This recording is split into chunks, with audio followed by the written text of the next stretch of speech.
I went for the first time with my father, and it was so cool.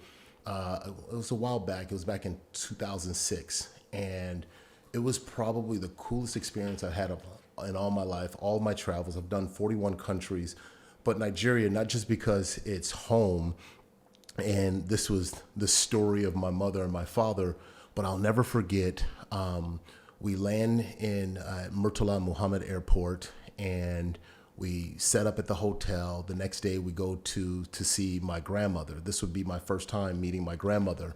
Father's side? My father's side, yes. And my father is telling, oh, like there was no street signs. Some of the street signs were like down or whatever. And he was like, turn here, turn there, turn here. He hadn't been back home in 32 years. And he just was like, everything was just snapping for him. Turn here. And then he was like, we're here. Yeah, all right, we're here. And he walks into his home, and he was like, you see this tree here? This tree, they said, that would never grow. My brother planted this one, and I planted this one. And then look, this is the biggest tree in the courtyard. He says, you see, you never know God's surprise. I'll never forget that.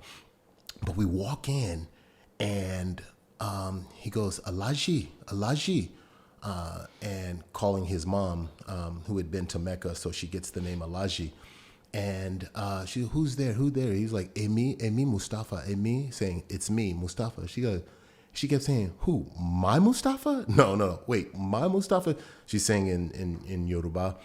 And it was the first time in my life I had seen my dad as a child. Right. I had never, like, he was just always dad, this big figure to me. And I had never seen him as a child. Like, wait, I knew it was my grandmother, right? Like, logically, oh, that's my grandmother. You of course you you know see that. him revert back into his child when Yes. he was in the presence of his mother. Mom, yes, and it was something I will never ever forget. And then he started telling me stories about when he would sneak out the house, and when I was like, "You snuck out? Wait, what?"